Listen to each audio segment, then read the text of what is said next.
Thank you for joining us on NTV Weekend Edition on this 12th day of January. This is what you can expect. Tonight, police pick up the pieces of yet another gruesome accident scene. Hii lori ilikuwa imetoka kupepa mawe na ilikuwa kwa mwendo wa kasi sana. And Narok residents turn on the heat after yet another deadly accident. Also tonight, a handshake, a half a smile, a shared podium, and a shared message. Tutashughulika sisi wote kujenga daraja ya urafiki na undugu. Nataka tuungane pamoja tukielekea mbele. Plus, tunaweza omba kama hii takataka inaweza kuitolewa hapa, ipelekwe at least mali pametengwa na serikali. The forgotten dreams of a city in chaos. Also tonight, si sheria yetu, unawekwa chuma kwa moto wanakushomea. Traditional healers in Tana River County administer painful therapy for infertility and infections among women.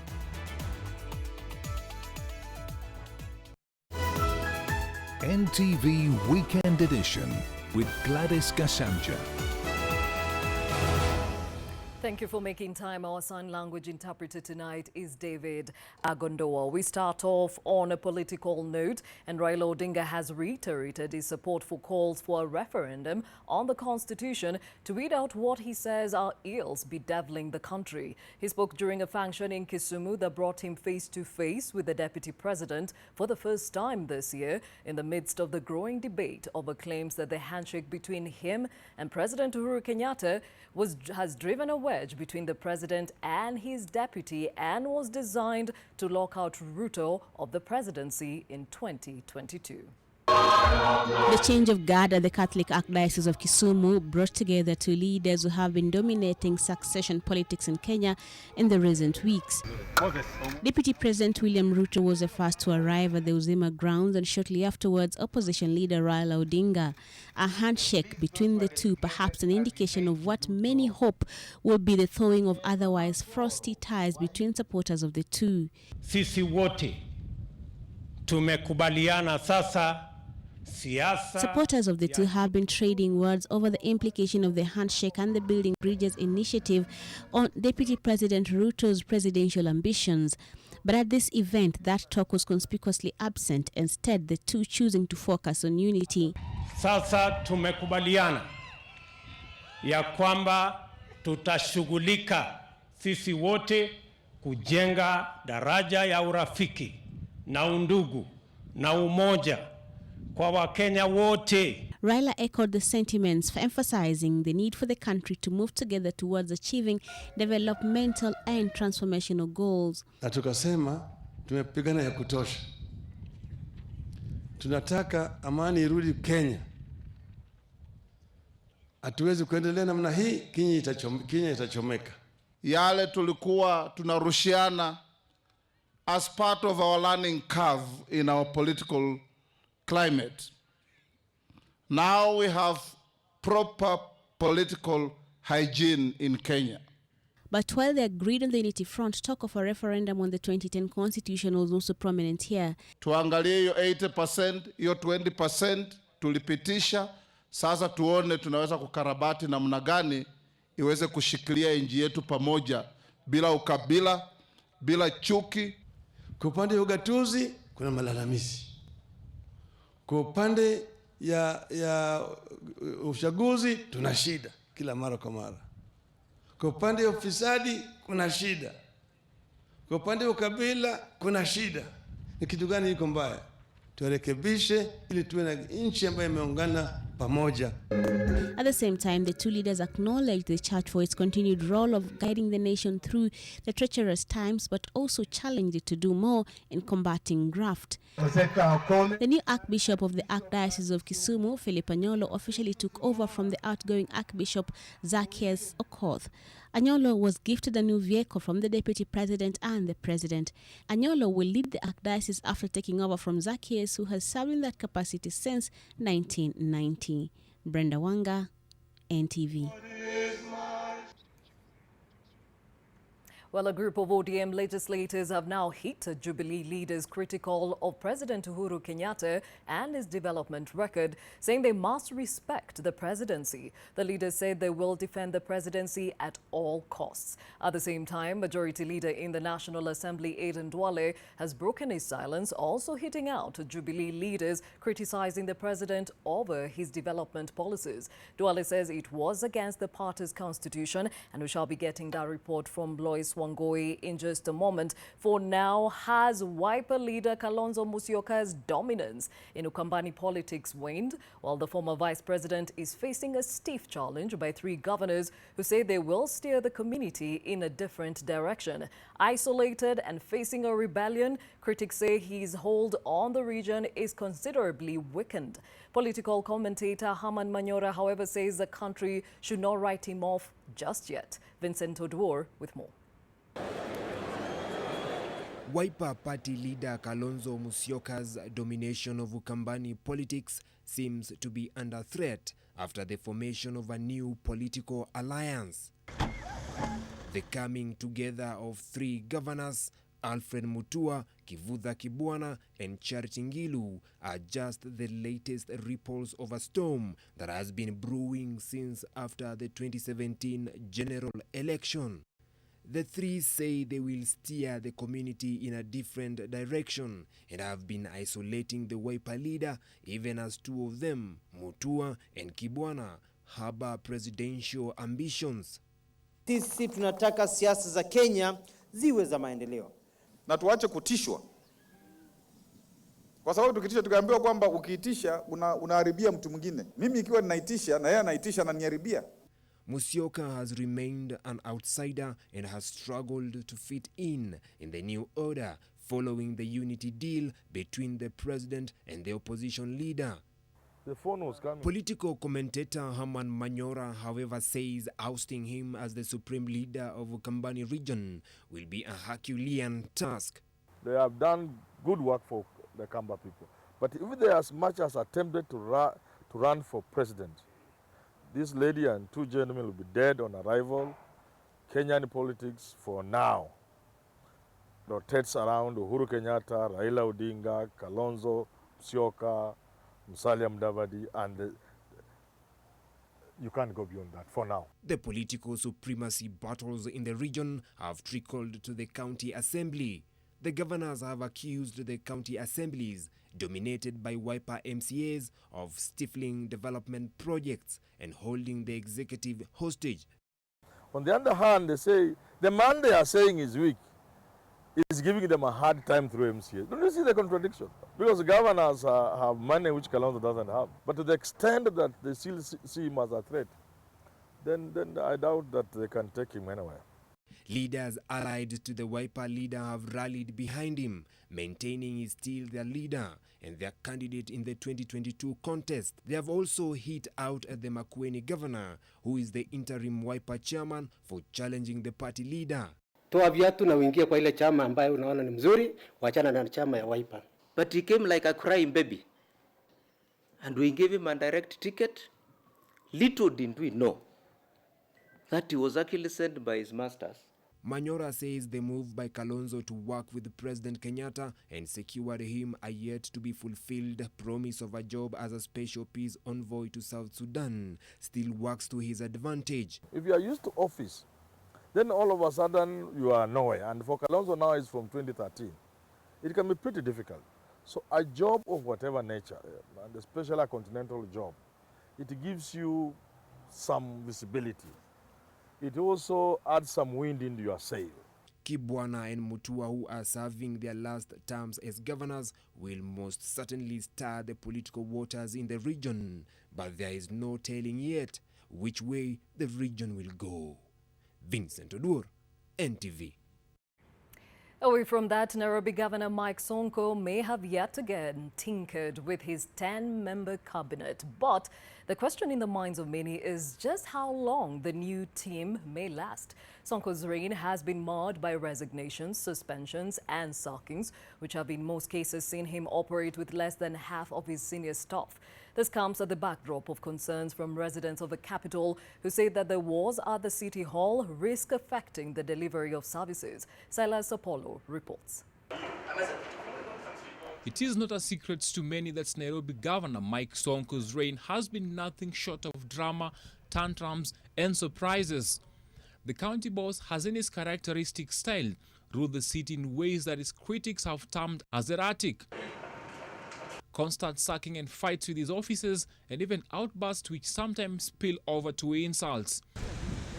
And on Friday, he decided to fill up vacancies that had been left by members of his executive team who were either pushed out or resigned. But just how long will the new team last?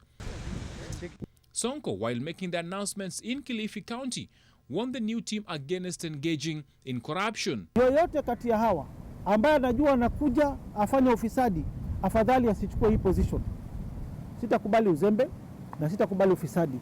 But even as this went on, critics pointed a finger in the manner in which the announcements were made, from questions on why he chose to do it in a county outside the capital where he governs, to what others also termed as the casual manner in which the appointments were made.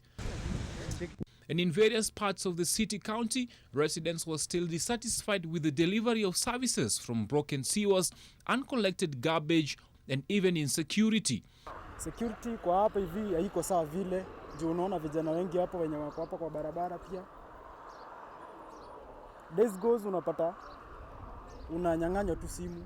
Wako hapa huwezi jua wako wapi. Chenye kinatusumbua sana hapa naona ni hali ya uchafu hapa. Lakini naweza sema wanajaribu, kuanzia mwaka ianze wamejaribu. Political commentator Herman Manyora, however, is of a different view, arguing that the governor should be given a benefit of the doubt.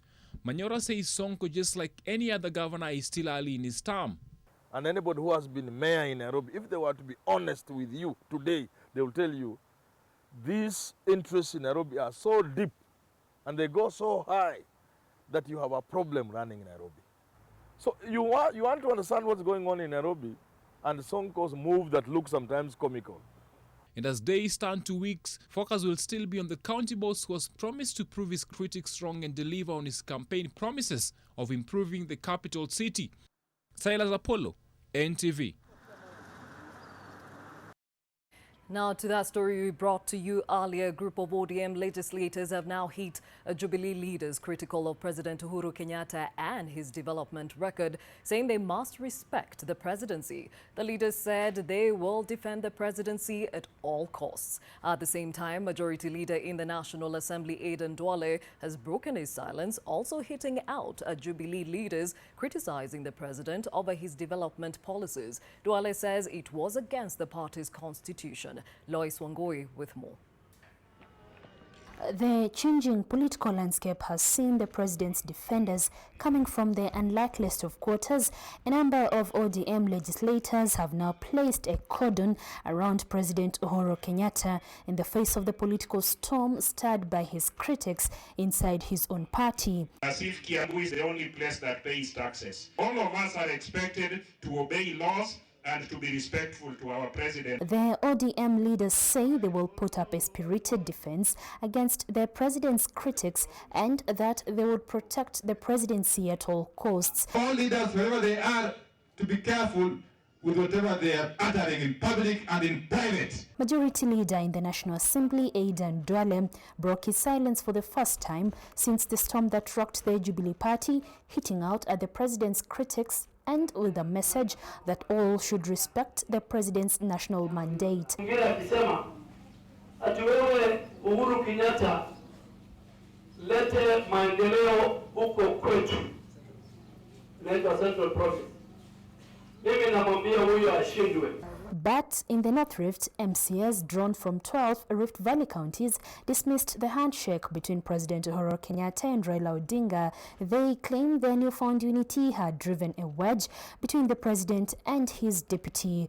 The bridge that was built in 2013 between Uhuru and Ruto is as important as the bridge that they are currently trying to build between Jubilee Party and the opposition. So it should be very clear that we from the Rift Valley, we are saying that the original breach that was there, we are in support of that breach, and any other breach that undermines the original breach, we are not supporting it. The president has on his part dismissed early 2022 campaigns and has rallied Kenyans behind the message of unity. Lois Wangoi, NTV.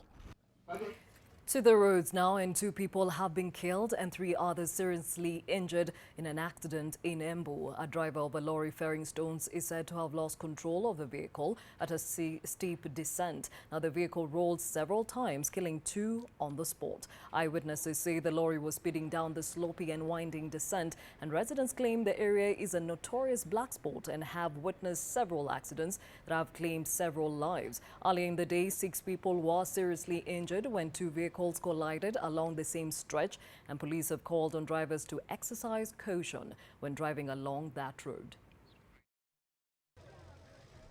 And still on the roads in Narok, residents stand on the heat on authorities staging protests along the busy Narok-Mai-Mahiu highway over the increasing number of road accidents at Dukamoja. This comes after 1 person died last night and several others injured when the driver of a trailer lost control of the vehicle at a police roadblock, hitting a stationary vehicle and bursting into flames. And TV's Mel Miendo with more. The light of dawn only uncovered the extent of last night's horrors. The charred remains of a trailer and the scorched pieces of it scattered along the road at Dukamoja in Narok. The driver of the trailer is said to have lost control of the vehicle at a police roadblock and rammed into a lorry parked on the opposite side of the road. It burst into flames and the driver died on the spot. Gari yenye mnaona hapa ilikuwa imeanguka ikagongwa na kilikuwa imegonga magari kama 2 hivi. Sasa zilikuwa accident ya magari 3. Efforts to rescue him didn't yield much as the Narok County Fire Brigade could not immediately put out the fire in his cabin, but some others who sustained burn injuries were rescued. It was a scene too much to take in for some, and it sparked demonstrations as area residents blockaded the road and lit bonfires to protest the increase in the number of road accidents along that stretch of road. Roadblock ndio inaua gari kwa sababu zingine zinakuja mchana, zinaenda msuri, zinaenda inasimama kwa ile mpakani ya Suswa huko. Roadblock itoke, iende huko msituni, hapa ni mlima na hiyo ndio inamaliza. The protests brought traffic along the busy road to a standstill. After a 3-hour standoff, police restored order. Hao vijana wachukulia hatua mara moja because kama kuna shida yoyote, kuna ofisi ya chief, kuna ofisi ya DC, ya DO, wakuje hapo waeleze shida zao. The Dukamoja stretch along the Narok-Mai-Mahiu road is considered a danger zone. This was just another road accident that's happened in just 2 months. In October 2018, 4 people, including a school girl, died on the spot after a lorry lost control and rammed into the rear of a shuttle belonging to Transline Classic, which in turn hit a truck loaded with fish. The driver of the lorry is said to have escaped after the accident. Mel Miendo, NTV.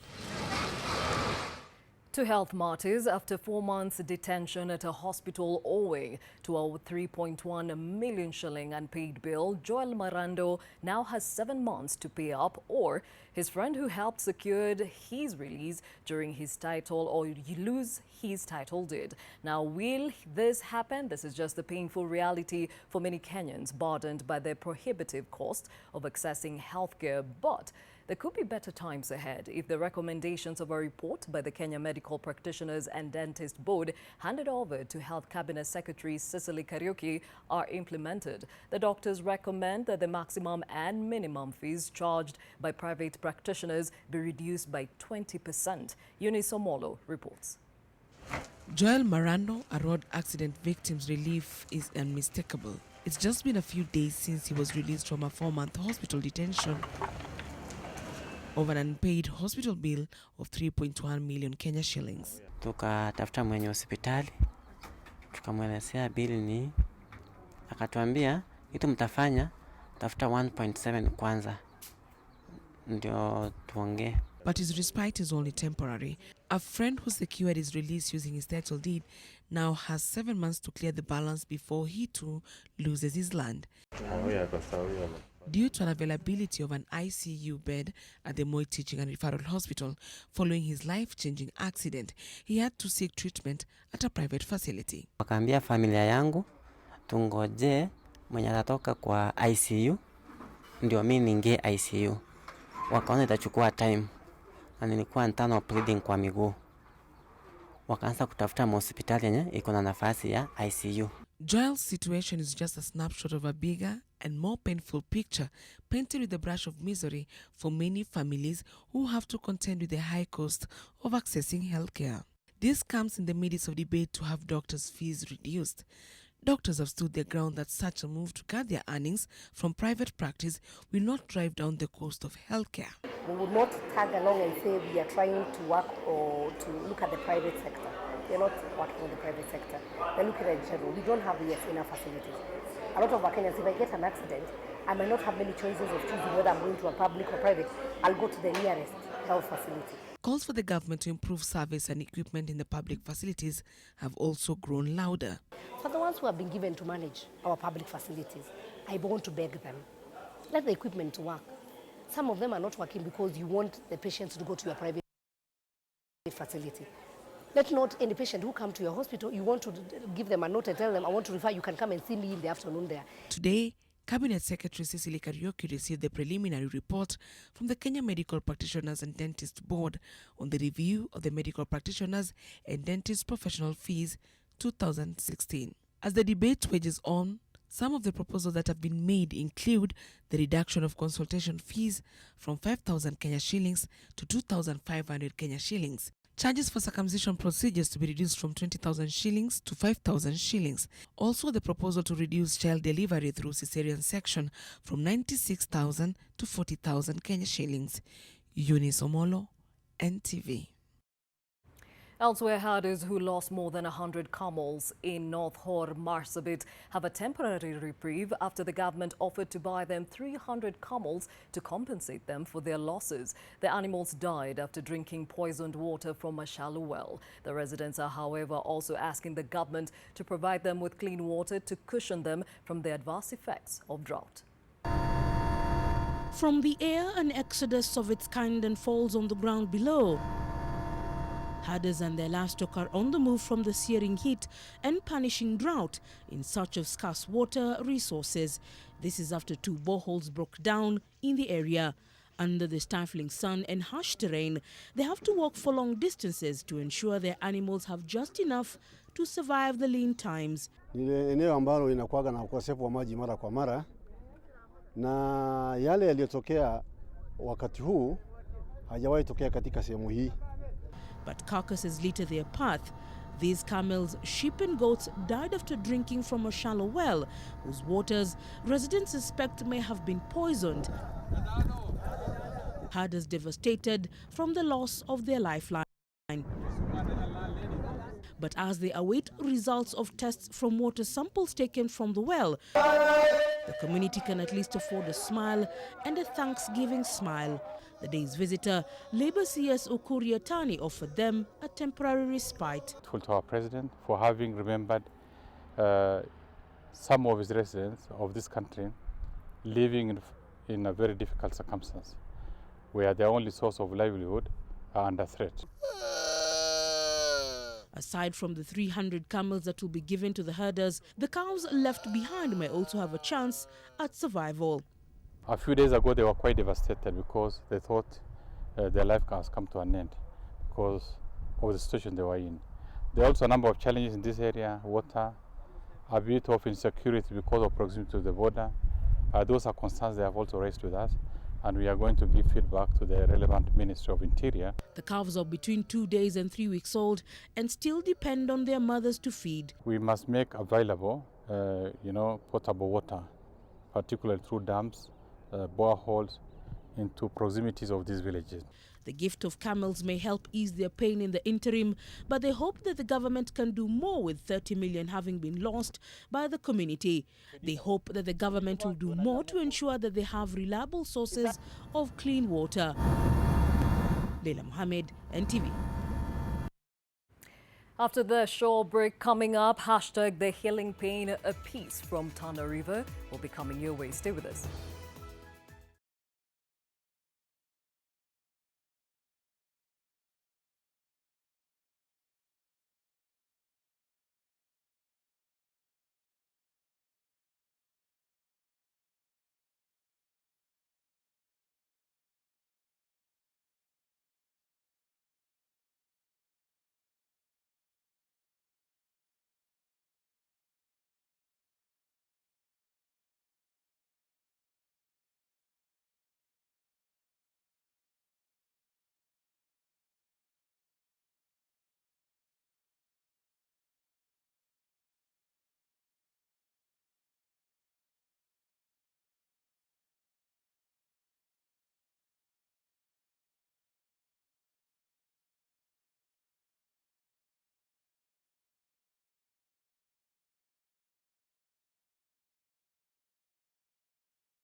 Thank you for staying with us. It's a common condition that many women experience, the urinary tract infection, UTI. While to some it may appear easy to just walk into a pharmacy and get medication or even seek the doctor's attention, there are communities that still have no access to these modern treatment options.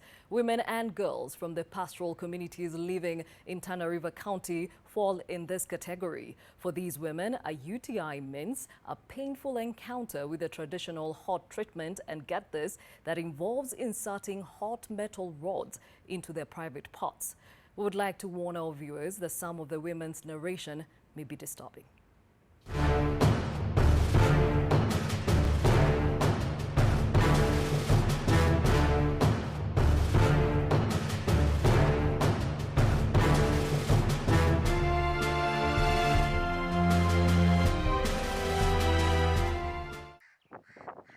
10 o'clock in the morning at the home of Halima Saidai in Marereni Town, Kilifi County. The mother of 11 children is quite busy. You may be forgiven for thinking that the fire being lit here is for cooking. However, that's not the case. Halima is up for some serious curative business. The 56-year-old is a traditional birth attendant who doubles up as a healer for urinary tract infection patients as well as women facing infertility issues in the area. Mimi naanza kitambo, naanza wakati mimi kwa mtoto mbili, alafu naanza huko Tanarifa.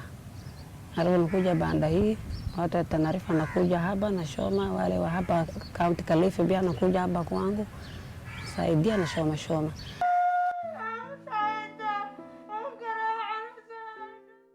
Halima has been practicing the burning skill, as they call it, for the last 36 years. In this kind of cure, they burn the affected area in the vagina. It is a skill she learned from her late mother, who cured her too, after failing to conceive her second child for close to 4 years.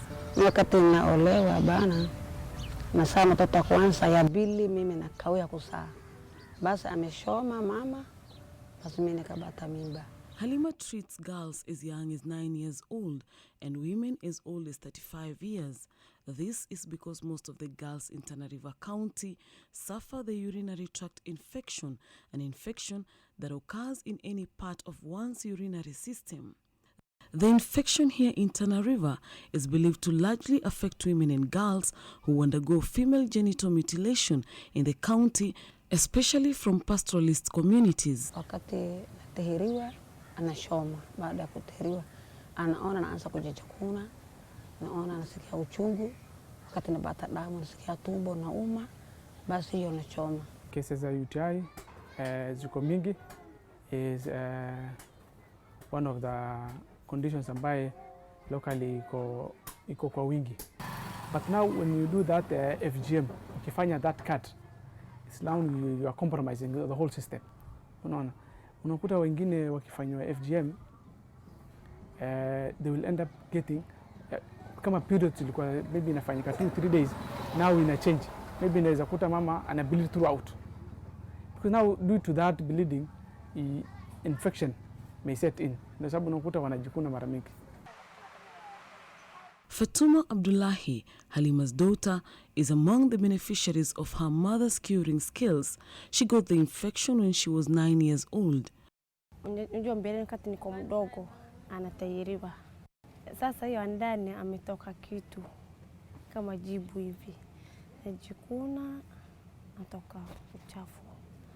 Basi nimeficha alafu baadaye akisikia kojoa nawashwa. Nikuja kwa mama, nimeelezea. Mama, mimi niko na shida hivi na hivi.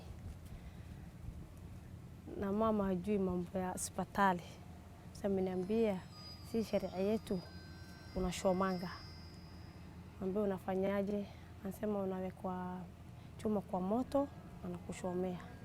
Nakuwa mimi basi nagoba. Mama anaita watu wengi kama watu 10 hivi. Watu wananishika kwa nguvu ndio amenishoma. Wakati umanishoma, nakuwa ni maka 9, si ndio? Mpaka sasa ni kwa maka 24. Hajarudia tena mimi mambo yangu. Mpaka sasa niko sawa. Fatuma agrees that the process is painful. However, she had to bear the pain for her to heal. Ni uchungu wakati anakushoma. Ni uchungu. Lakini ile dawa nikwambia nini fujo na ikakuwa maji, unaoshwa kama siku 3 hivyo uko chini. Na unameza na unakunywa maji. Hiyo ni kabla uchomwe ama ni baada ya kuchomwa? Wakati ameshomwa umaliza ndio unaosha. But just how does Halima go about this process? Samani sisi nakaa huko msituni, hakuna town, hata hii jiko hatujui. Jiko kama maka 10 tu hivi saini asoya hii jiko, bana jua hata jiko. Nachukua kuni na wakicha, naenda huko msituni, anashoma. Kama ni msijana kidogo, bado olewa bana mtoto kidogo, atashoma hiyo. Nachukua hii nashoma hii. Alafu kama bila naoa bana lakini bado saa atashona hii. Sasa kama yule nasaa matoto atashoma hii mjukuu. Sasa hiyo hii Belasto msijana kidogo wakati bado olewa bana, kwa sababu ametahiriwa mira yote ngozi yake yote ameshonwa na kekata ile nakekata bado bana bata kidogo nafasi bado bana anafanya hivi mimi natanganeza hii Belasto mimi natanganeza naweka hapa. Sasa ngozi yake kidogo ataenda huko natembea kidogo na bata nafasi ni kidogo ni hivi, alafu naweka hivi kidogo ngozi wakati inakuwa hivi mimi nachukua hii chuma kidogo atachoma hivi. Sasa kama ni alafu wakati kabla ya kushoma hii katambaa natia maji hapa ile mahali keketa ile na keketa anaweka hivi, kwa sababu ukiwasha hii nguo maji anashomeka ile ngozi yake ile masuri hataki kushomeka. Sasa hii katambaa naweka maji hii maji naweka hivi, ngozi ni hii ataweka hivi. Sasa hii naweka hivi nafanya hivi, alafu hapa ukipata nafasi kidogo nachukua hii na shoma. Hiyo unachoma ni ngozi ama ni juu ya kitambaa? Yanashoma ngozi ile ya ndani. Iko kitu natoka na shoma hiyo. Iko kitu iko mara mbili, kwa ingine natoka hapa na iko ile natoka huko ndani hiyo na shoma. Wakati nauweka hii hata hiyo ngozi anatoka na kaa hii hapa hii juu yake anatoka nayo. Sinaona hii ready. Ataweka hivi hiyo ngozi na shoma, alafu unaita watu wengine anashika anasaidia. Anasikia uchungu na shoma tu. Hasa ni kamera yetu. Kidonda atabona kama wiki mbili. Kila mnajua iko watu wengine jeraha yake haboni haraka. Iko wengine wiki mbili, iko wengine wiki tatu, iko wengine mwezi, iko wengine wiki moja. Sasa wakati na shoma anatoka musaki tu nyeupe. Alafu napona. Kama na bona tena tarudi tashoma. Pale. Nafikiri kidogo na baki naangalia kama iko kidogo na shoma tena. At Bura Secondary Village in Hola, we meet Abshiro Ahmed Garad. Abshiro is 29 years old. She's still nursing injuries after being banned for 3 times consecutively late last year. Ilikuwa 2018, I think. 2017, August. Wakati ninaenda kukojoa, mkojo nasikia kuasha kwanza. Alafu ninakuwa na uchafu. Wakati ninakojoa nikitoka hiyo mkojo wangu inabadilika saa haikuwa white inakuwa yellow. Sasa ikishakuwa hiyo yellow na ninakuwa na uchafu na nasikia kuwashwa ndio naenda hospitali. Sasa kumueleza daktari tangu mbele ukaenda kwa hospitali ukaenda kwa daktari huwezi ficha. Aliponituma kule lab nikapimwa mkojo ndio nikaonekana infection. Ndio nikapewa hiyo medicine sasa. Akaniambia nitumie nikishamaliza niende tena nipime mkojo. Sasa kuchukua hiyo medicine kukuja nikakutana na mama. Kaambia leo niko hospitali, haya shida. Nikamwambia wewe tangu mbele uje kusoma lakini nimeenda nikaeleza shida yangu. Nikaambiwa niende nipime mkojo. Nikachukua hiyo zinio nikapeleka kwa lab, nikaonekana na infection. Sasa akasema mambo ya zamani. Kwanza Adam na Hawa walikuwa wanazaliwa, kulikuwa hakuna mambo ya hospitali. Hiyo mambo ya hospitali imekuja tu sasa. Kwa hivyo hiyo dawa iweke, nitamuita mama mwingine kutoka Chifiri, akuja akuchome. Despite the treatment, her infection never healed. Nimekaa karibu miezi 3 na juu ya kitanda. Mzee amechoka kila dawa, kila aina dawa nanidumia lakini vimekataa. Sijapona. Hakuna kitu nimepona. Paka nimezidiwa hata mkojo siwezi zuia. Saa hii kinishika mkojo siwezi kaa hapa na siwezi kukudanganya. Nitakojoa hapa kwa mkeka yangu alafu mkienda nioshe.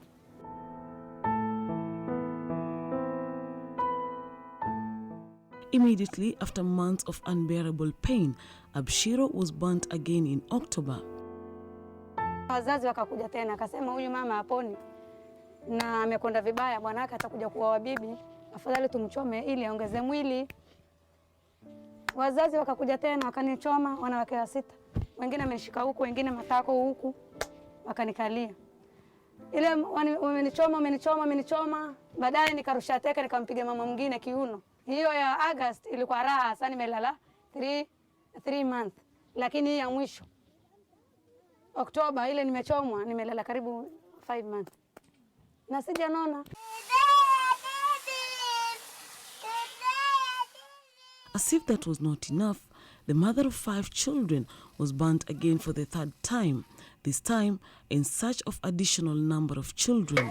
Hiyo December, watoto wangu vile nimewazaa wakubwa sana, wamesema upate watoto, wacha tukuchome ndio upate watoto haraka, ndio nikachomwa sasa. Torture and inhumane would be the thoughts that would cross many who visit Tana River County. But to the natives, it is a healing process they are ready to endure despite the pain. Mimi nimepona kama wiki moja tu, mimi niko sawa.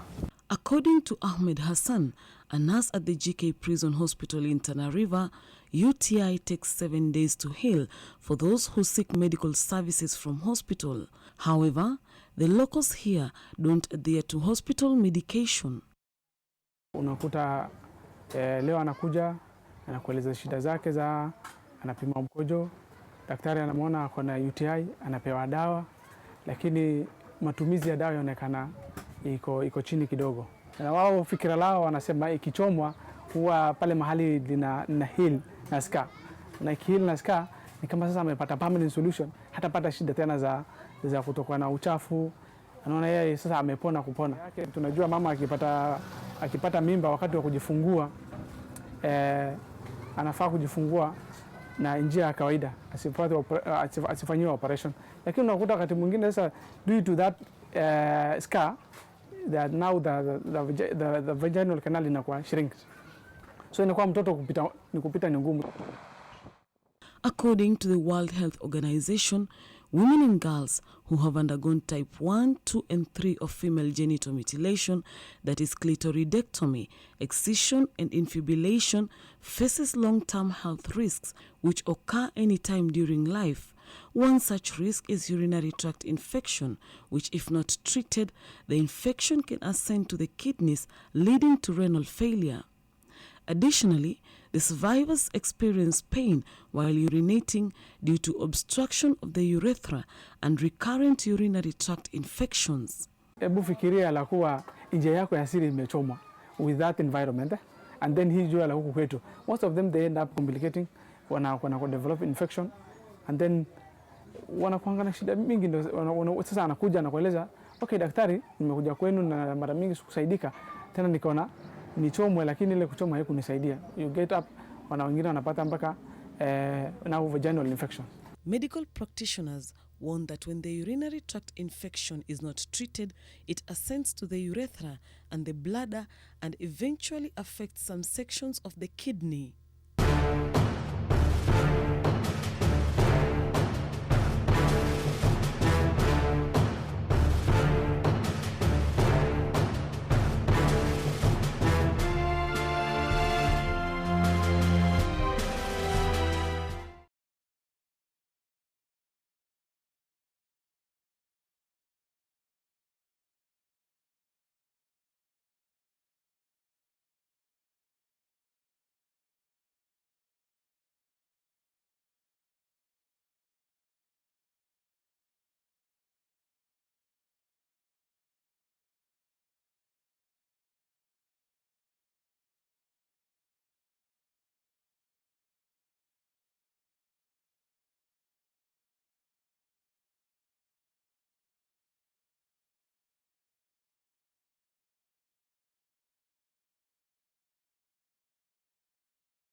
Welcome back. NLC Chairman Mohammed Swazuri's coast assignment to repossess grabbed land at the Mamangina Drive is still a source of discomfort for other commissioners at NLC who have alienated him since he was charged with corruption. The terms of his bond in the case forbid him from interfering with witnesses who include NLC commissioners, making for awkward times for him in office. Swazuri maintains his innocence, but other commissioners are of the view his continuous stay may affect service delivery. NTV's Kevin Mutai with more. The National Lands Commission Chair Mohammed Swazuri was at the cost to effect President Uhuru Kenyatta's directive to the National Lands Commission to repossess 20 acres of public land at the Mamangina Drive that have been hived off. On Friday, part of the wall put up on the grabbed parcel of land was brought down. This is public utility land that cannot be allocated to private individuals. Swazuri was pointedly accompanied by a team from the commission, but there were no commissioners present. But for a man whose tenure at the National Lands Commission has not been without its fair share of drama, his presence at the coast and on official duty is still a sore spot for some of NLC's commissioners who had alienated him even as he battled corruption allegations in court. No, it's the same commission. Here I am. I'm the chairman of the commission. And I have a team here from the commission, together with the team from the county government who are interested parties. The chairman will not be able to come and tell us, hey, this is what the president wants us to do, so how are we going to do it?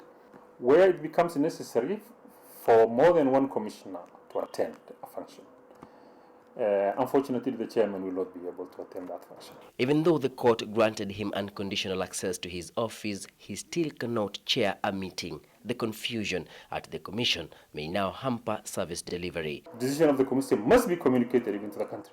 Who is going to do that? The chairman cannot say that he, on behalf of the commission, has done this on this and this, because he's not even aware. He did not attend. We are not able to communicate that decision to him. The judge had ordered the NLC boss to write an undertaking that he will not interfere with any of the witnesses, failure to which his bond would be cancelled. The DPP had, however, protested the move to allow him back in office, even though he's facing corruption charges. And people will look like him walking by himself and not the rest of us accompanying him, and they think we have isolated him or that he's running away from us.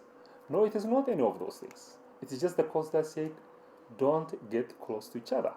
The tenure of the 9-member team chaired by Mohammed Swazuri ends on February 19, 2019, after the mandatory 6-year term. But the commission will still have to shake off a checkered legacy on compulsory acquisition of land and compensations. Kevin Mutai, NTV, Mombasa. Well, before we go on a break, a lot of reactions around the hashtag The Healing Pain that we just aired a few moments earlier about some pastoralist communities and how they treat UTI. And I have Isaac here, Isabo, who says County CEC in charge of health in Tana River County should explain what the millions allocated for health are doing. This is the 21st century. Let's do away with Stone Age methods. And another one who says there is no scientific justification towards hashtag The Healing Pain. There is need to monitor and regulate the acts of these women lest they put the lives of the women at risk. And then another, it's like watching a horror movie. Hashtag The Healing Pain. Those need more specialized education and those practices should be banned by the government. Well, the conversation continues on Twitter. Hashtag The Healing Pain. We take another short break. A lot more coming your way.